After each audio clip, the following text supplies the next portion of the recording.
Good evening, শুভ সন্ধ্যা and welcome to 5 Minute School. Objective এরিথমেটিকের একটা নতুন পর্বে তোমাদের প্রত্যেককে স্বাগত জানাই। তোমরা প্রত্যেকেই খুব ভালো করেই জানো আপকামিং মার্চ মাস থেকে শুরু করে তার পরের মাসগুলোতে এবছর জেনারেল ইলেকশন থাকার জন্য প্রত্যেকে জানো লোকসভা ভোট রয়েছে 2024-এ, তারপর 2025-এ রয়েছে বিধানসভা ভোট। আর সেই কারণেই বেশি বেশি করে নিয়োগের পরীক্ষা নিতে ব্যস্ত রাজ্য এবং কেন্দ্র উভয় সরকারি। সেক্ষেত্রে তোমরা প্রত্যেকেই নিশ্চয়ই অবগত আছো যে 16 এবং 17ই মার্চ ফুড এসআই এক্সাম হচ্ছে। তারপর আরআরবির বিভিন্ন পোস্টগুলো বেরিয়েছে, আরআরবি এনটিপিসি অর্থাৎ রেলওয়ে রিক্রুটমেন্ট বোর্ডের বিভিন্ন এক্সাম বেরিয়েছে। তারপরে মিসলেনিয়াস এক্সাম আছে যেটা পিএসসি কন্ডাক্ট করবে, ফুড এসআই এক্সাম আছে যেটা পিএসসি কন্ডাক্ট করবে। আর প্রত্যেকটারই একটা ভাইটাল সাবজেক্ট হচ্ছে এরিথমেটিক, অবজেক্টিভ এরিথমেটিক বেসিক্যালি বলতে গেলে, কারণ প্রত্যেকটা এক্সামে সাকসেস পেতে গেলে অবজেক্টিভ এরিথমেটিক একটা ভাইটাল রোল প্লে করবে। অলরেডি এই বিষয়টাকে ওভারকাম করার জন্যই আমরা অবজেক্টিভ এরিথমেটিকের বিষয়ে সবার একটা ফোবিয়া থাকে, আর এটাকে ওভারকাম করার জন্যই আমরা একটা প্র্যাকটিস সেশন অ্যারেঞ্জ করেছি। এবং এই প্র্যাকটিস সেশন, প্র্যাকটিস সিরিজ যেটা চলছে, এটা হচ্ছে আজকে 14 নম্বর ক্লাস, 14তম ক্লাস। এর আগের 13টা ক্লাস আমরা প্লেলিস্ট করে দিয়ে দিয়েছি, যদি কারো প্রয়োজন থাকে দেখে নিতে পারো, অবশ্যই প্রয়োজন হবে। আর যদি খুঁজতে কোনো অসুবিধা হয়, আমাদের হোয়াটসঅ্যাপ নাম্বার 9735858096, এই নাম্বারে হোয়াটসঅ্যাপ করে তুমি আমাদের ফ্রি ব্যাচে বা পেইড ব্যাচে যুক্ত হতে পারো এবং আমরা তোমাকে প্লেলিস্টটাও দিয়ে দেবো। যাই হোক, আমরা প্রথম যে অঙ্কটি আছে সেখানে যেতে পারি।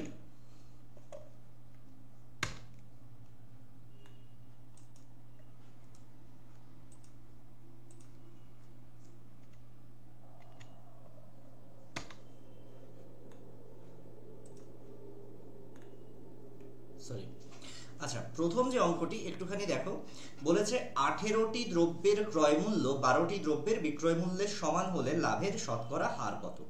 খুব সহজ একটা অঙ্ক, কিন্তু প্রচুর এক্সামে এসছে এরকম প্রশ্নগুলো। আমি আগের ক্লাসেও দেখিয়েছিলাম, তার আগের ক্লাসেও দেখিয়েছিলাম 18টি দ্রব্যের ক্রয় মূল্য 12টি দ্রব্যের বিক্রয় মূল্যের সমান। আমরা যদি লেমেন্স ল্যাঙ্গুয়েজে ভাবি, দোকানদারের ভাষায় ভাবি, কি করব না, 18টা জিনিস আমি কিনে আনলাম। খুব কমন একটা ল্যাঙ্গুয়েজে বোঝো, 18টা জিনিস আমি কিনে আনলাম, 18টা আর্টিকেল কিনে আনলাম। এবং এই 18টা আর্টিকেল কিনে আনার জন্য আমার পকেটের যথা সর্বস্ব, দ্যাট ইজ 100% যে টাকা, অর্থাৎ আমার যথা সর্বস্ব, আমার 100% আমি দিয়ে দিলাম।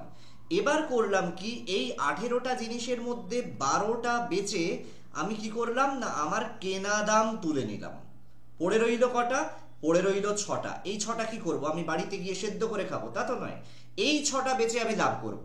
এই যে 12টা বেচে কি করলাম না, কেনা দাম তুলে নিলাম, কেনা দামটা অর্থাৎ ক্রয় মূল্যটা তুলে নিলাম।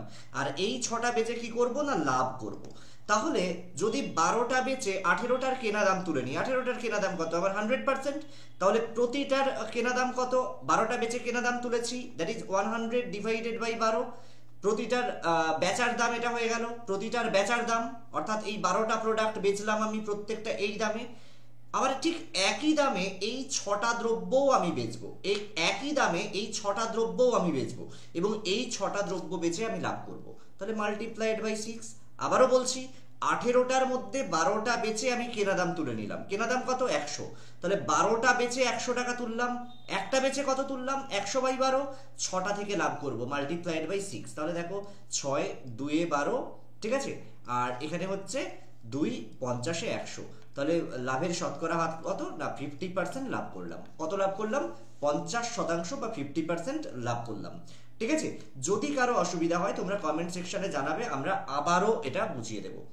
অসুবিধা যতক্ষণ হবে আমাদের জানাবে, আমরা ততক্ষণ তোমাদের বুঝিয়ে দেওয়ার চেষ্টা করব।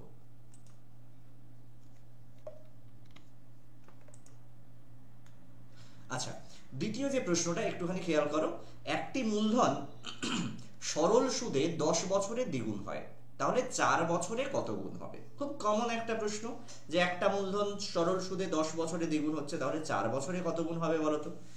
এটা করার ক্ষেত্রে আমাকে কি দেখতে হবে না, সবার প্রথম মূলধন সম্পর্কে, ক্যাপিটাল সম্পর্কে একটা আইডিয়া নিতে হবে। মূলধন কত, মূলধনকে আমরা যেহেতু প্রিন্সিপাল দ্বারা প্রকাশ করি, প্রিন্সিপাল হচ্ছে 100 যদি হয়, তাহলে 10 বছরে সেটা কত হবে? দ্বিগুণ হবে। দ্বিগুণ কি হবে? অ্যামাউন্ট হয়ে যাবে দ্বিগুণ, অ্যামাউন্ট হয়ে যাবে 200। আবার অ্যামাউন্ট মানে কি? অ্যামাউন্ট মানে হচ্ছে প্রিন্সিপাল যোগ ইন্টারেস্ট সমান হয়ে যাচ্ছে কত? 200। যদি তাই হয় এখান থেকে আমরা ইন্টারেস্ট কত পাবো? 200 থেকে প্রিন্সিপাল বাদ দাও, দ্যাট ইজ 100। তাহলে প্রিন্সিপাল যখন 100, ইন্টারেস্ট 100 হবে। কত দিনে? না টাইম লাগবে 10 বছর। এক্ষেত্রে এরকম কেসগুলোতে আমি কি বলেছিলাম? রেট অফ ইন্টারেস্ট কিভাবে পাবো, অর্থাৎ সুদের হার কত? সুদের হার দেখো আমি কি বলেছি? Interest by time, I by T, ঠিক আছে? বা ছেড়ে দাও, 100 by T, 100 by T, that is দেখো 100 অন, এখানে আছে 10%, that is 10%। Rate of interest হচ্ছে 10%, হয়ে গেল। এবার বলছে 4 বছরে কত গুণ হবে? তাহলে প্রিন্সিপাল কত? প্রিন্সিপাল হচ্ছে 100, প্রিন্সিপাল হচ্ছে 100, ভালো করে বোঝো। আচ্ছা, এবার বলছে টাইম কত? টাইম বলছে 4 বছর। রেট অফ ইন্টারেস্ট কত? রেট অফ ইন্টারেস্ট হচ্ছে 10% পার অ্যানাম। এবার তাহলে 4 বছরে কত গুণ হবে জানার আগে আমাকে বের করতে হবে 4 বছরে ইন্টারেস্ট কত পাবো বা সুদে আসলে কত হবে। আমি ইন্টারেস্ট বের করে নিই। একটাই ফর্মুলা আমি জানি, আই সমান পিআরটি অন 100। তাহলে আমি কি করব? পি মানে 100, আর মানে 10, টি মানে 4, নিচে একটা 100 দিয়ে দিলাম। তাহলে 40 টাকা আমি ইন্টারেস্ট বাবদ পেলাম। ইন্টারেস্ট বাবদ পেলাম 40 টাকা। তাহলে এখানে কিন্তু জানতে চাইনি ইন্টারেস্ট বাবদ কত পেয়েছো, জানতে চেয়েছে কত গুণ হয়েছে। তাহলে অ্যামাউন্টটা কত হয়ে গেছে? 4 বছর পর অ্যামাউন্ট, দ্যাট ইজ A4 লিখলাম, সেটা হয়ে গেছে প্রিন্সিপাল প্লাস ইন্টারেস্ট, অর্থাৎ 4 বছরের ইন্টারেস্ট হয়ে গেল 100 আর 40 যোগ করে 140 টাকা। তাহলে কত গুণ হলো? না 140 divided by 100, that is amount on p, এইটা হচ্ছে গুণ, দ্যাট ইজ 1.4 টাইমস, ঠিক আছে? 1.4 গুণ হয়ে গেল। 4 বছরে কত গুণ হলো? 1.4 গুণ হয়ে গেল। ক্লিয়ার? এটা খুব সহজে তোমরা বুঝতে পারলে, আশা করি এটা আর অসুবিধা হবে না, ঠিক আছে? এবার কোয়েশ্চেন নাম্বার 3-এ গেলে কি বলছে? একটি বর্গক্ষেত্রের বাহু দ্বিগুণ করা হলে তার ক্ষেত্রফল কত গুণ বাড়বে? খুব সহজ প্রশ্ন। আমাকে ফার্স্ট দেখতে হবে বর্গক্ষেত্র জিনিসটা কি। না বর্গক্ষেত্র হচ্ছে এমন একটি আয়তক্ষেত্র যার 4টি বাহু সমান। অন্য কথায় বললে এমন একটি রম্বস যার প্রতিটি কোণ 90 ডিগ্রি। তোমরা বলছো এরকম বলছেন কেন? ছোটবেলা তো আমরা অন্য পড়েছি। ছোটবেলা কি পড়েছো? না এমন একটি সমতলিক ক্ষেত্র, সমতলিক মানে সমতলের ওপরে থাকবে, যার প্রতিটি বাহু মানে 4টি বাহু সমান এবং প্রতিটি কোণ সমকোণ। যদি তাই হয় আমরা বলি বর্গক্ষেত্র। আমরা কি বলছি? একটি বর্গক্ষেত্রের বাহু দ্বিগুণ করা হলো। আমার বাহু প্রথমে যা আছে তাই থাকুক, বাহু প্রথমে যাই আছে তাই থাকুক। বাহু কত? প্রথম অবস্থায় আছে এ। তাহলে প্রথমে কত ছিল? খেয়াল করো প্রথমে কত ছিল। না প্রথমে বাহু ছিল, এগুলো তোমাদের লেখার দরকার নেই, আমি জাস্ট বোঝার সুবিধের জন্য লিখে দিচ্ছি। বাহু হচ্ছে এ। তাহলে প্রথম অবস্থার ক্ষেত্রফলকে আমি এরিয়া 1 দ্বারা চিহ্নিত করছি, এরিয়া 1। তাহলে সেটা কত হয়ে যাচ্ছে? এই পুরোটার ক্ষেত্রফল হচ্ছে এরিয়া 1, সেটা কত হচ্ছে? বাহু square, that is a square. খেয়াল করো প্রথমে আমি এরিয়া 1 পেলাম, এ স্কয়ার। এবার কি হলো? না এই যে বর্গক্ষেত্র, এর প্রতিটা বাহুকে করে দেওয়া হলো 2a, দ্বিগুণ করে দেওয়া হলো। তাহলে পরে কি করা হলো? পরে বাহু হলো, প্রতিটা বাহু বলা হচ্ছে দ্বিগুণ করা হচ্ছে। দেখো প্রতিটা একটি বর্গক্ষেত্রের বাহু দ্বিগুণ করা হচ্ছে। তাহলে বাহু কত করা হচ্ছে? না 2a। তাহলে এখানে ক্ষেত্রফলকে যদি আমরা a2 দ্বারা ডিনোট করি, দেখো কি না বাহু স্কয়ার, দ্যাট ইজ 2 এর square, that is 4 into A square. এবার তাহলে ক্ষেত্রফল কত গুণ বাড়লো? ক্ষেত্রফল কত বাড়লো জিজ্ঞেস করা আলাদা, কত গুণ বাড়লো, কত গুণ হলো, ঠিক আছে? কত গুণ বৃদ্ধি পেল, ক্ষেত্রফল কত গুণ বাড়লো। এখানে প্রশ্নের মধ্যে কয়েকটা মারপ্যাঁচ দেওয়া থাকে, যেগুলো একটুখানি তোমাদের ট্রিকটা একটু অ্যাপ্লাই করতে হবে। ক্ষেত্রফল কত গুণ হলো, যদি প্রশ্ন থাকতো ক্ষেত্রফল কত গুণ হলো, ক্ষেত্রফল কত গুণ হলো, তাহলে কি হলো? না খেয়াল করো, সেক্ষেত্রে তোমাকে উত্তর করতে হতো a2 বাই a1, কত হচ্ছে? 4a square by a square. তাহলে 4 গুণ হয়ে গেল, ক্ষেত্রফল হলো 4 গুণ হয়ে গেল। কিন্তু এখানে প্রশ্ন জিজ্ঞেস করছে কত গুণ বৃদ্ধি পাবে, কত গুণ বাড়লো। এ স্কয়ার থেকে 4a স্কয়ার, এই ডিফারেন্সটা কত? এই ডিফারেন্সটা হচ্ছে 3a স্কয়ার, 3a স্কয়ার বাড়লো কত? বাড়লো হচ্ছে এটা বাড়লো হচ্ছে 3a²। কার মধ্যে বাড়লো 3a²? না a স্কোয়ারের সাপেক্ষে। a স্কোয়ার দিয়ে ভাগ করে দাও, তাহলে 3 গুণ বাড়লো, 3 গুণ বাড়লো। 4 গুণ হলো ক্ষেত্রফল, 4 গুণ হলো, কিন্তু বৃদ্ধি পেল 3 গুণ, যত ছিল তার 3 গুণ। এটা একটু খেয়াল রাখবে। নেক্সট কোয়েশ্চেন, কোয়েশ্চেন নাম্বার 4, কোন সংখ্যার 7/8 অংশের সঙ্গে ওই সংখ্যার দ্বিগুণের পার্থক্য 72? সংখ্যাটি কত? কোন সংখ্যার 7/8 অংশের সঙ্গে ওই সংখ্যার দ্বিগুণের পার্থক্য হচ্ছে 72। আমি কি বলেছি, যখনই কোনো ফ্র্যাকশন দেওয়া থাকবে আমরা সবার আগে এটির হর বা ডিনোমিনেটরকে খেয়াল করব। এবং হর বা ডিনোমিনেটরকে খেয়াল করব কেন? না আমরা চেষ্টা করব সবসময় ফ্র্যাকশন এড়িয়ে যেতে। এখানে কি করব না, আমার সংখ্যাটি ধরবো এমন যেটার দ্বারা হর আমি অ্যাভয়েড করতে পারবো। কিরকম না, সংখ্যাটি এখানে হরে দেওয়া আছে 8, তাহলে সংখ্যাটি আমি কত ধরবো? দেখো এখানে সংখ্যা ধরার কাছে সংখ্যা তাহলে 8x, সংখ্যাটি 8x, তাহলে সংখ্যার দ্বিগুণ অবশ্যই বড় হবে, সংখ্যার থেকে সংখ্যার দ্বিগুণ বড়, তাহলে সংখ্যাটির দ্বিগুণ কত? সংখ্যাটির দ্বিগুণ হচ্ছে 16x। আর ওই সংখ্যার 7/8 অংশ মানে কত? দেখো 7/8 ইন্টু 8x, তার মানে হচ্ছে 7x, তাহলে 7/8 অংশ মানে 7x। তাহলে এবারে খেয়াল করো, সেটা সমান 72, তার মানে দাঁড়ালো 9x সমান হচ্ছে 72। এবার বলছে তাহলে সংখ্যাটি কত? তাহলে x সমান কত? x সমান 72 অন 9, দেখো 9 8 72, 9 8 72, তাহলে 8x সমান কত? সংখ্যাটি হচ্ছে 8x সমান 8 গুণ 8 সমান 64। ঠিক আছে, তাহলে সংখ্যাটি কত? সংখ্যাটি হচ্ছে 64। 8x হলে দুদিকে আমি 8 দিয়ে গুণ করে দেব, 8 ইন্টু 8 সমান 64। খুব সহজেই আমরা কষে ফেলতে পারলাম। তাহলে এটা থেকে কি শিখলাম? যে এরকম অঙ্কগুলো প্রচুর এক্সামে আসে। এরকম অঙ্কগুলোর ক্ষেত্রে আমরা ডিনোমিনেটরটাকে ইম্পর্টেন্স দেব। ডিনোমিনেটর যেটা থাকবে আমরা শুধুমাত্র ধরে নিই কি না x ধরবো না, ডিনোমিনেটর যেটা থাকবে সেটিকে আমরা সেটার সঙ্গে x যোগ করে সংখ্যা ধরবো। যদি দেখা যায় এখানে দ্বিগুণ না বলে আরো একটা ফ্র্যাকশন দেওয়া থাকতো, তাহলে কি করতাম না, এই দুটো যে ফ্র্যাকশন দেওয়া আছে এদের ডিনোমিনেটর বা হরের এলসিএম কে তার সঙ্গে আমি x যোগ করে সংখ্যাটি ধরতাম। ঠিক আছে, যেটার এক্সাম্পল আমি পরে করে দেখাবো। আচ্ছা, অবশ্য অনেক ক্লাসে আমি দেখিয়েওছি। নেক্সট একটা প্রশ্ন দেখো, যদি x প্লাস 1/x সমান 2 হয় তবে x³ প্লাস 1/x³ সমান কত? এটা জানতে গেলে একটা জিনিস দেখো, একটা ফর্মুলা আছে যেটি হচ্ছে a প্লাস b এর হোল কিউবের ফর্মুলা। ফর্মুলাটা কি না, just a minute, a³ plus b³ এর ফর্মুলা, হোল কিউবের ফর্মুলাটা দরকার নেই, a প্লাস b হোল কিউবের ফর্মুলা হচ্ছে থেকে এটা আমরা ডিডাক্ট করতে পারি, a³ প্লাস b³ এর ফর্মুলা হচ্ছে a plus b whole cube minus 3ab into a plus b।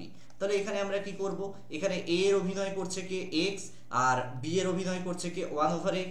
তাহলে এটাকে আমরা লিখতে পারি x প্লাস 1/x এর whole cube minus 3 into x into 1/x into x plus 1/x। তাহলে দেখো x এখানে ক্যান্সেলেশন হয়ে গেল। তাহলে এখানে কি দেওয়া আছে, 2 এর কিউব মাইনাস 3 ইন্টু 2, কারণ এটার মান হচ্ছে x প্লাস 1/x মানে সমান 2 আমরা এখানে জানি, আর x প্লাস 1/x মানে 2 আমরা জানি। তাহলে 8 মাইনাস 6 সমান 2। তাহলে আমার উত্তর কত হয়ে গেল? 2। এই ফর্মুলাটা একটু মনে রাখবে। একই রকম ভাবে এটার a³ মাইনাস b³ এর ফর্মুলা যদি হতো, সেটা হতো a মাইনাস b এর whole cube plus 3ab into a minus b। এটা একটু এই দুটো কি করবে না মনে রাখতে হবে। আমি টু রিমেম্বার বলে, ঠিক আছে, মেমোরাইজও লিখতে পারো, টু রিমেম্বার বলে আমি লিখে দিলাম। যদি কারো অসুবিধা হয়, কিছু অসুবিধা হয়, অবশ্যই কমেন্ট করে জানাবে, আমরা চেষ্টা করব তোমার প্রবলেমটা সলভ করে দেওয়ায়। এবার দেখো, অঙ্ক পড়ার কাছে হচ্ছে প্রতিটা অঙ্ক হয়ে যায়। 20% হারে চিনির দাম কমিয়ে দেওয়া হলো, তাহলে একজন ক্রেতা 100 টাকায় 2 কেজি চিনি বেশি কিনতে পারেন। প্রতি কেজি চিনির আসল মূল্য কত? আসল মূল্য মানে প্রথমে যে দাম ছিল সেটা হচ্ছে আসল মূল্য, ঠিক আছে, আর পরে যেটা দাম হলো সেটি পরবর্তীকালে যেটা পরিবর্তিত মূল্য। এবার দেখো 20% হারে চিনির মূল্য কমিয়ে দেওয়া হলো, তাহলে প্রথমে যে চিনিটার দাম ছিল 100 টাকা, পরে সেই চিনিটার দাম 20% যদি কমে যায়, ঠিক আছে, 20% যদি কমাও, 20% কমালে, ঠিক আছে, কমাও, তাহলে কি হচ্ছে 80 টাকা দাম হয়ে গেল। তাহলে বাড়তি থাকলো কত? বাড়তি থাকলো কত, আমরা বলি বাড়তি বা পড়ে থাকলো বা অবশিষ্ট, আমি বলছি বাড়তি থাকলো কত। বাড়তি থাকলো দেখো 20 টাকা। এই 20 টাকা বাড়তি থাকলো বলে আমি 2 কেজি চিনি বেশি কিনতে পারবো, কখন না পরে। 2 কেজি চিনি বেশি কিনতে পারবো কখন না পরে। তাহলে এই বাড়তি 20 টাকায় কি করছি না 2 কেজি চিনি কিনতে পাচ্ছি। তাহলে প্রতি কেজির দাম কত না 10 টাকা, 10 টাকা প্রতি কেজি, রুপি 10 প্রতি কেজি। ঠিক আছে, 10 টাকা প্রতি কেজি, আমি রুপি চিহ্নটা দিলাম না। এটা কখন, পরে 10% সরি 20% কমে যাওয়ার পরে হচ্ছে 10 টাকা প্রতি কেজি। 20% কমে যাওয়ার পরে হচ্ছে 10 টাকা প্রতি কেজি, অর্থাৎ পরবর্তীতে চিনির দাম হয়ে গেল 10 টাকা প্রতি কেজি। কিন্তু আসল মূল্য কত না আসল মূল্য 100%, তাহলে 80% মানে হচ্ছে 10, তাহলে আসল মূল্য কত হবে, এটা থেকে এইটা 80% হলে 100% বের করো, তাহলে সেটা কত 20% কমার পর, 20% কমার পর, সরি জাস্ট এ মিনিট, খেয়াল করো, সরি মুছে গেল, আমি আরেকবার বলে দিচ্ছি। তাহলে আবার বলছি আসল মূল্য, এটা একটু সিস্টেমের প্রবলেমের জন্য আমি আবার একবার বলে দিচ্ছি। আসল মূল্য আর পরবর্তীতে মূল্য কত হলো, পরবর্তীত মূল্য বা নতুন মূল্য। প্রথমে চিনির দাম ছিল 100 টাকা, সেখান থেকে বলা হলো 20% দাম কমে গেছে। খুব ভালো কথা, 20% দাম কমে গেছে, চিনির দাম হয়ে গেছে 80 টাকা। তাহলে বাড়তি থেকে গেল কত, বাড়তি থেকে গেল আরো 20 টাকা। এই 20 টাকা আমি কি করলাম না এই 20 টাকা ইউটিলাইজ করে 2 কেজি চিনি কিনে আনলাম। তাহলে পরবর্তীতে বোঝা গেল প্রতি কেজি চিনির দাম হচ্ছে 10 টাকা প্রতি কেজি। কিন্তু এই 10 টাকা প্রতি কেজি কখন দাম, যখন 20% কমে গেল। তাহলে 20% কমার পর 10 টাকা প্রতি কেজি, অর্থাৎ 80% মূল্য সমান 10 টাকা প্রতি কেজি। তাহলে 100% কত কত কমলে, তাহলে দেখো এখানে হিসেব করো, 80% সমান 10 টাকা প্রতি কেজি। তাহলে 100% মানে কত, দেখো 10 টাইমস 100 ডিভাইডেড বাই 80, এখানে 20 4 80, 20 5 100, তাহলে তুমি হিসেব করে নাও 50/4, দ্যাট ইজ 12.5। তাহলে প্রথমে যেটার দাম ছিল 12.5 টাকা প্রতি কেজি, সেটা পরবর্তীতে দাম কমে হয়েছে 10 টাকা প্রতি কেজি। তাহলে চিনির আসল মূল্য কত, 12.5 টাকা। আশা করি সহজে বুঝতে পেরেছো, কারো কোনো অসুবিধা থাকলে আমাকে বলবে। এবার নাম্বার 7 যে প্রবলেমটা, সেখানে আমরা যেতে পারি। নাম্বার 7 প্রবলেমটি, একটি আয়তাকার মাঠের দৈর্ঘ্য এবং প্রস্থ যথাক্রমে 10% ও 20% বাড়ানো হলো, বর্তমানে ওই মাঠের ক্ষেত্রফল কত গুণ বৃদ্ধি পেল। এই অঙ্কটা করার ক্ষেত্রে আমরা দুটো বিষয় খেয়াল রাখতে পারি। যে ধরা, কি ধরবো, সেটা খুব বড় একটা ফ্যাক্টর। কিরকম না, প্রথমে একটি আয়তক্ষেত্র ছিল, তোমার মতে একটা আয়তক্ষেত্র ছিল, যেটার একটা বাহু ছিল 10a আর প্রস্থ ছিল 10b, দৈর্ঘ্য হচ্ছে 10a আর প্রস্থ ছিল 10b, এটা একটা আয়তক্ষেত্র। তাহলে এটা কখন ছিল না প্রথমে। তুমি 100 ধরতে পারো, 10 ধরলে কাজ যখন মিটে যায় 100 ধরার প্রয়োজন নেই। প্রথমে কি ছিল না, প্রথমে L ছিল 10a আর B ছিল 10b, ঠিক আছে, দৈর্ঘ্য প্রস্থ এটা আমরা কষে ফেলতে পারলাম। তাহলে ক্ষেত্রফল প্রথমে ছিল এরিয়া A1, সেটা কত না L ইন্টু B, দৈর্ঘ্য ইন্টু প্রস্থ সমান আয়তক্ষেত্রের ক্ষেত্রফল। আমরা জানি আয়তক্ষেত্রের ক্ষেত্রফল মানে দৈর্ঘ্য ইন্টু প্রস্থ হয়। তাহলে এবারে কি করব না, এখানে গুণ করে দিলে কত হচ্ছে 10a ইন্টু 10b, তার মানে 100ab। পরবর্তীতে কি হলো, এটাকে বেশ কিছুটা বাড়িয়ে দেওয়া হলো, এই আয়তক্ষেত্রটাকে একটু বাড়িয়ে দেওয়া হলো, বলা হলো 20% করে বাড়িয়ে দেওয়া হয়েছে, সরি দৈর্ঘ্য 10% বাড়ানো হয়েছে। দৈর্ঘ্য তাহলে কত হয়ে গেছে 11a, 10 এর যদি 10%, 10 এর যদি 10% বাড়িয়ে দিই তাহলে কত হচ্ছে 11a, আর প্রস্থ b এর যদি 20% বাড়িয়ে দিই তাহলে কত হচ্ছে, এখানে হয়ে যাবে 12b। খেয়াল করো, তাহলে পরে কি হলো, পরে কি হচ্ছে না L হয়ে যাচ্ছে 11a আর B হয়ে যাচ্ছে 12b। তাহলে ক্ষেত্রফল কত হচ্ছে A2, সেটা দৈর্ঘ্য গুণ প্রস্থ, that is 11a into 12b। এবার কি বলেছিলাম, 11 খুব মারাত্মক একটা সংখ্যা। 11 দিয়ে কোনো সংখ্যাকে যদি গুণ করো, এই সংখ্যা কি হবে, প্রথমে এই দুজন 1 আর 2 এই দুজনের ছাড়াছাড়ি হয়ে যাবে। পরে কি হবে, মাঝখানে দুজনকে একে গিয়ে বলবে ভাই তুমি, ও খারাপ কথা বলেছে, আবার বি কে গিয়েও বলছে খারাপ কথা বলেছে। পরে যখন ভুল বোঝাবুঝি মিটে যাবে, এদের দুজনের মিল হয়ে যাবে, 1 আর 2 হয়ে গেল 3, 132। তাহলে 132 ab। তাহলে কি হলো দেখো, প্রথমে ক্ষেত্রফল ছিল 100 ab, পরবর্তীতে ক্ষেত্রফল হলো 132 ab, ঠিক আছে। এখানে কত শতাংশ বৃদ্ধি পেল বলছে না, বলছে কত গুণ বৃদ্ধি পেল, কত গুণ বৃদ্ধি পেল। এবার তুমি করে ফেলতে পারবে, তাহলে A2 বাই A1, ঠিক আছে, সমান 132 ডিভাইডেড বাই 100, দ্যাট ইজ 1.32। ঠিক আছে, যদি এটাকে পার্সেন্টে করতে বলে, অনেক সময় বলে যে পার্সেন্টেজ বের করো, পার্সেন্টেজ করতে হলে তুমি করবে A2 বাই A1 ইন্টু 100%, তখন তোমার হয়ে যাবে 132%। কত হলো? 132% হয়ে গেল। তাহলে বৃদ্ধি পেল কত? বৃদ্ধি পেল এইটুকু অংশ, 0.32 অংশ বৃদ্ধি পেল, বা এক্ষেত্রে 32% বাড়লো। এই জিনিসটা একটু তোমাকে খেয়াল রাখতে হবে। নেক্সট প্রবলেমে আমরা চলে যাব, সেটি হচ্ছে কিছু পরিমাণ টাকা একটি নির্দিষ্ট সরল সুদের হারে 3 বছরের জন্য বিনিয়োগ করা হলো। কিছু পরিমাণ টাকা একটি নির্দিষ্ট সরল সুদের হারে 3 বছরের জন্য বিনিয়োগ করা হলো। যদি 1% বেশি সুদ পাওয়া যেত তাহলে 5100 টাকা, 5100 টাকা অতিরিক্ত পাওয়া যেত। আসলের পরিমাণ কত? খুবই সহজ একটি অঙ্ক। আমি জানি না প্রিন্সিপাল কত, কিছু পরিমাণ টাকা আছে, ভালো কথা, কিন্তু আমি জানি কি না 1% বেশি সুদ পেলে 5100 টাকা অতিরিক্ত পাওয়া যায়। কত দিনের জন্য? 3 বছরের জন্য। 3 বছর 1%, তাহলে মোট সুদ কত বেশি পেয়েছি?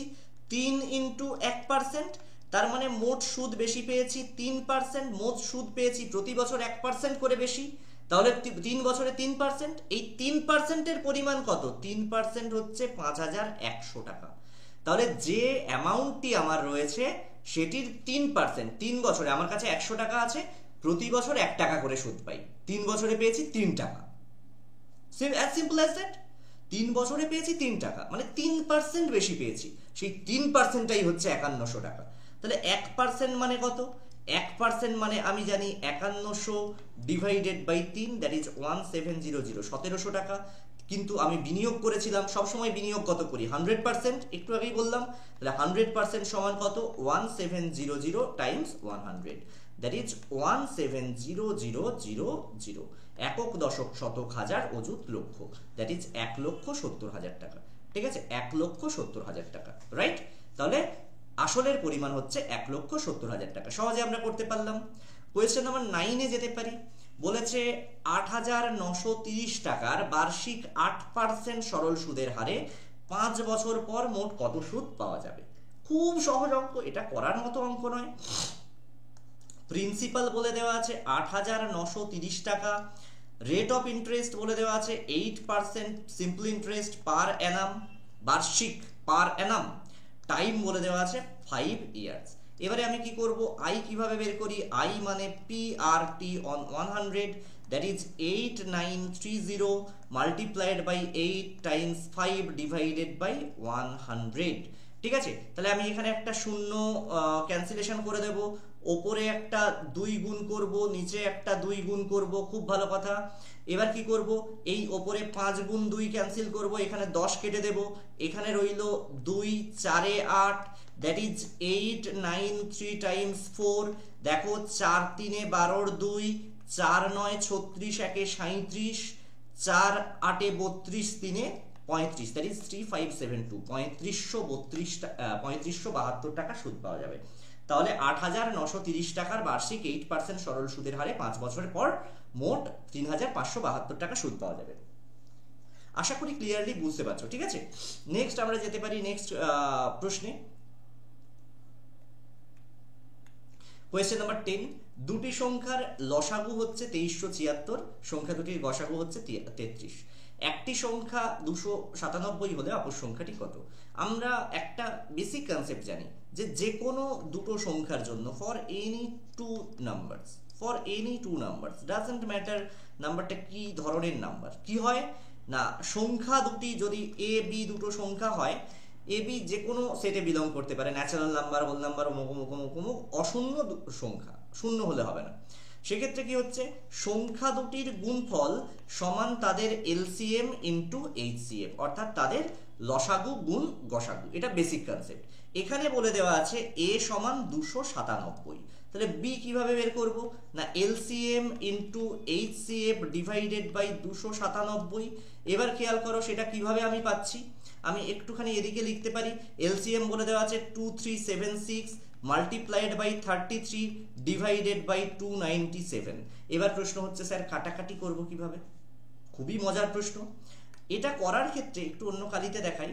দেখো 3 11 হচ্ছে 11 3 33, আবার দেখো এই 2 আর 7 যোগ হয়ে হচ্ছে 9, 7 2 9, তাহলে 11 দিয়ে ক্যান্সেলেশন হবে, কত হচ্ছে 27 11, 27 11 হচ্ছে 297। আবার দেখো 3 9 27, এবার কি করব, 9 দিয়ে এটা ভাগ যাবে কিনা কি করে বুঝবো না, 6 7 13 3 16 2 18, 18 1 যোগ 8 9, তাহলে 9 দিয়ে ভাগ যাবে।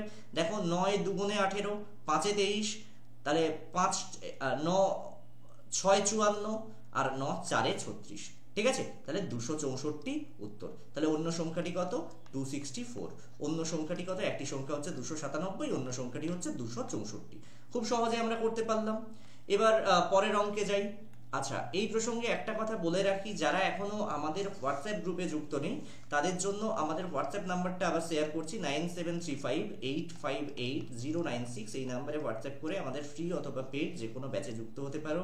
সরাসরি আমাদের কলও করতে পারো, 8910192095, এই নাম্বারে কল করতে পারো।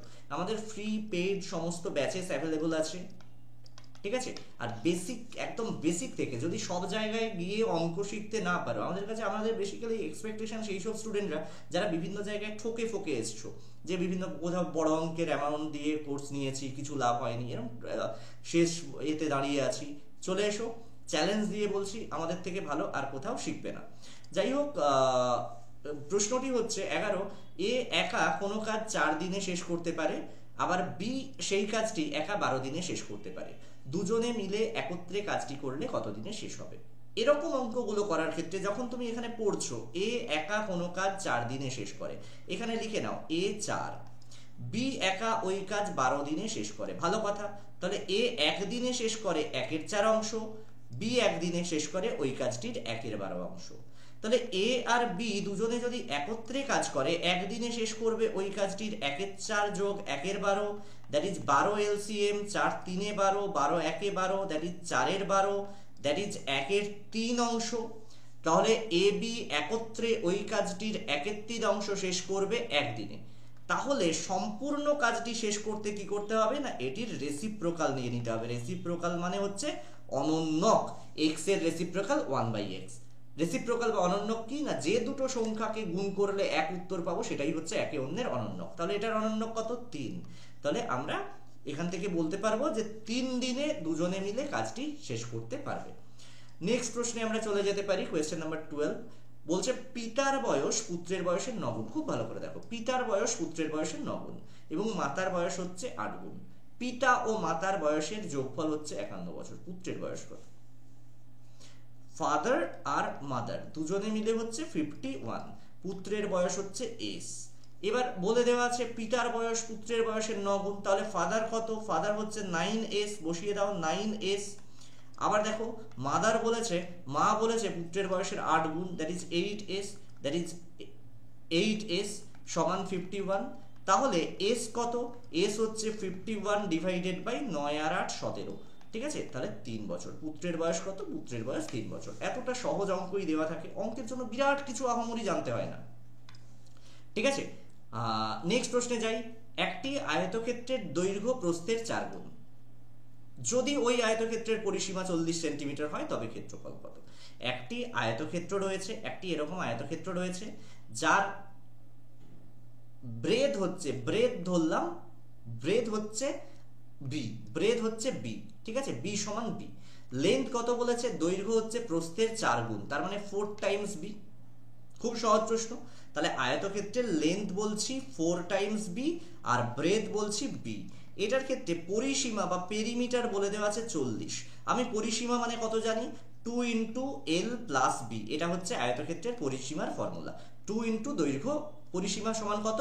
আমি এখানে লিখেও দিচ্ছি, তোমাদের যারা জানো না, অনেকেই আছো ভুলে গেছো, জানো না নয় ভুলে গেছো, আয়তক্ষেত্রের পরিসীমা হচ্ছে 2 গুণ দৈর্ঘ্য যোগ প্রস্থ, ঠিক আছে। তাহলে এখানে কত হচ্ছে? দৈর্ঘ্য প্রস্থকে যোগ করলে এখানে পাচ্ছি 4 1 5, তার মানে কি 2 গুণ 5 বি সমান হচ্ছে 40। তাহলে বি এর মান কত? এখান থেকে বি এর মান কত পাচ্ছি? 40/10 সমান 4। এক্ষেত্রে পরিষ্কার আমি বুঝে গেলাম কি, তাহলে প্রস্থ হচ্ছে 4, প্রস্থ হচ্ছে 4 আর দৈর্ঘ্য হচ্ছে 4 গুণ 4 সমান 16। তাহলে আমি কি বুঝে গেলাম যে আয়তক্ষেত্রটি ক্লিয়ার হয়ে গেল আমার কাছে। এতক্ষণে চিত্র পরিষ্কার। এখান থেকে কি চিত্র পরিষ্কার না, এল সমান হচ্ছে 16 আর বি সমান হচ্ছে 4। তাহলে ক্ষেত্রফল কত, এরিয়া সমান কত না এল ইন্টু বি। আমি আয়তক্ষেত্রের ক্ষেত্রফলের সূত্র যারা ভুলে গেছো তাদের জন্য লিখে দিচ্ছি। আয়তক্ষেত্রের ক্ষেত্রফল হয় দৈর্ঘ্য গুণ প্রস্থ, সিম্পল এইটুকু ফর্মুলা। তাহলে সমান কত না 16 গুণ 4, কিন্তু এখানে সেন্টিমিটারটা হয়ে যায় কি না বর্গ সেমি, ঠিক আছে, বা সেমি স্কোয়ার, যা খুশি লিখতে পারো। তাহলে 64 বর্গ সেমি। ঠিক আছে, আশা করি ক্লিয়ারলি এটা বোঝাতে পারলাম। Question number 13। এবার আমরা কোয়েশ্চেন নাম্বার 14 এ যাব। কোয়েশ্চেন নাম্বার 14 কি বলছে, বলছে একজন লোক, খুব মজার অঙ্ক দেখো, 33,000 টাকা দিয়ে কয়েকটা গরু ও মহিষ কিনেছিল। প্রতিটি গরুর দাম 2,000 টাকা, প্রতিটি মহিষের দাম 2,500 টাকা। গুণে দেখা গেল ওই গরু ও মহিষের মোট পায়ের সংখ্যা 60টি। লোকটি কতগুলো গরু কিনেছিল? অনেকেই এটাকে নানা রকম কনসেপ্ট দেয়, মনে করি সবগুলো গরু কিনেছিল, সবগুলো মহিষ কিনেছিল। প্রয়োজন নেই। কি করেছিল লোকটা, গরু কিনেছিল কটা না, লোকটা গরু কিনেছিল জিটা। মোট পশু কটা, গরু মহিষ প্রত্যেকের 4টে করে পা আছে, মোট পায়ের সংখ্যা 60টা। তাহলে মোট পশু কটা না 15টা মোট পশু, মোট পশুর সংখ্যা 15, যার মধ্যে গরু কিনেছে জিটা। তাহলে মহিষ কিনেছে কটা না 15 বিয়োগ জিটা। মহিষ কিনেছে কটা না 15 বিয়োগ জি। এটা বোঝার তো কোনো অসুবিধা নেই। তাহলে এবার খেয়াল করো, একটা গরু কিনেছে 2,000 টাকায়, একটা গরু কিনেছে 2,000 টাকায়, তাহলে জিটা গরু কিনেছে 2,000 জি টাকায়। একটা মহিষ কিনেছে 2,500 টাকায়, তাহলে 15 মাইনাস জিটা গরু মহিষ কিনেছে 2,500 ইন্টু 15 মাইনাস জি টাকায় কিনে। এবারে কি দেখা গেল, মোট খরচ হয়েছে তার 33,000 টাকা। 33,000 টাকা। এবার খেয়াল করো, প্রত্যেকটার শেষে দুটো করে অপ্রয়োজনীয় শূন্য আছে, দুটো করে অপ্রয়োজনীয় শূন্য আমি বাদ দিয়ে দিলাম। এবার কি হচ্ছে, 20G plus 25 into 15 minus 25G সমান 330। এটাকে সলভ করলে আমি কি পেলাম না 5G সমান, এটা দেখো 375 মাইনাস 330 দ্যাট ইজ 45। তাহলে জি সমান কত, 45/5 সমান 9। লোকটি কটি গরু কিনেছিল, লোকটি 9টি গরু কিনেছিল। অনেকেই বলবে যে মনে করি সবগুলো গরু কিনেছিল, কত টাকা বেশি হয়েছে সেটাকে ভাগ করে দেবো 500 দিয়ে। প্রয়োজন নেই, এভাবে করে নেবে, খুব সহজে করতে পারবে। যদি অসুবিধা হয় আমাকে বলবে, ঠিক আছে। আর যারা এখনো যুক্ত হওনি কিন্তু আমাদের সঙ্গে যুক্ত হয়ে যেও। নেক্সট দেখো, নেক্সট আজকে লাস্ট কোয়েশ্চেন। একটি খামারে কিছু মুরগি এবং কিছু গরু ছিল। এখানে গুরু লিখেছে, যে টাইপ করেছে আমাদের গুরুদেব, তিনি গুরু লিখেছেন। যাই হোক, একটি খামারে কিছু মুরগি এবং গরু ছিল। যদি তাদের মোট মাথার সংখ্যা 48 এবং পায়ের সংখ্যা 140 হয়, তবে লোকটার কাছে বা খামারে কতগুলো মুরগি ছিল। খেয়াল করো, একটা খামারে কিছু মুরগি ছিল। কতগুলো মুরগি ছিল, 8টা মুরগি ছিল। কিছু গরু ছিল, কটা গরু ছিল, জিটা গরু ছিল। জি ফর গরু, ঠিক আছে, সি লিখতে পারতাম, সি যা খুশি লিখতে পারো। এবার কি হচ্ছে না, সি লেখো তোমরা, কাউ, ঠিক আছে। তাহলে ওই খামারে মাথা তো প্রত্যেকের একটা, গরুরও একটা মাথা, আমারও একটা মাথা, তোমারও একটা মাথা, মুরগিরও একটা মাথা। তাহলে মুরগি আর কাউ এই দুটো মিলে হচ্ছে 48, অ্যাজ সিম্পল অ্যাজ দ্যাট। খুব ভালো করে বোঝো। আবার তাদের পায়ের সংখ্যা 140। একটা মুরগির কটা পা, দুটো। তাহলে এইচটা মুরগির 2Hটা পা। ভালো করে বোঝো, এইচটা মুরগির 2Hটা পা, আর এইচটা সিটা গরুর কটা, একটা গরুর 4টে পা, তাহলে 4Cটা পা, সেটা হচ্ছে 140। এবার আমাকে কতগুলো মুরগি বের করতে বলেছে, প্রয়োজন নেই, আমি এটাকে এই পুরো অংশটাকে 2 দিয়ে গুণ করে দিতে পারি। দিলে কি হচ্ছে 2H প্লাস 2C সমান 48 দুগুণে 96। তাহলে বেরিয়ে গেলে কত হচ্ছে, পাতি বিয়োগ করো, এমনি সিম্পল বিয়োগ করলাম, H কেটে গেল, 2C মানে হয়ে গেল 44। তাহলে গরু কটা আছে, সি কটা আছে, 44/2, দ্যাট ইজ 22টা গরু রয়েছে। এবার মোট পশুর সংখ্যা কটা ছিল, 48টা। তাহলে মুরগি কটা রয়েছে, 48 থেকে সিম্পল একটা 22 বাদ দিয়ে দাও, দেখো 6, 2, তাহলে 26টা মুরগি রয়েছে। তাহলে কটা, 26টা মুরগি রয়েছে আর 22টা গরু রয়েছে। তাহলে পা তুমি মিলিয়ে নাও না, 22 4 88 আর 26 দুগুণে 52, 140 মিলে গেল। তাহলে ওখানে কতগুলো মুরগি ছিল? 26টা মুরগি ছিল। আমি গরুটাও বের করা দেখালাম এই কারণেই, যাতে করে গরু বলে দিলে তুমি গরু না হয়ে যাও, ঠিক আছে? আর মুরগি বললে মুরগি তো হবেই না, ঠিক আছে? কোনোটাই হওয়া যাবে না। কাজেই সঙ্গে থাকো, সম্ভব হলে বন্ধুদের সাজেস্ট করো। ভালো থেকো। আজকে এ পর্যন্তই। প্রত্যেককে অনেক ধন্যবাদ। এখানেই শেষ করলাম।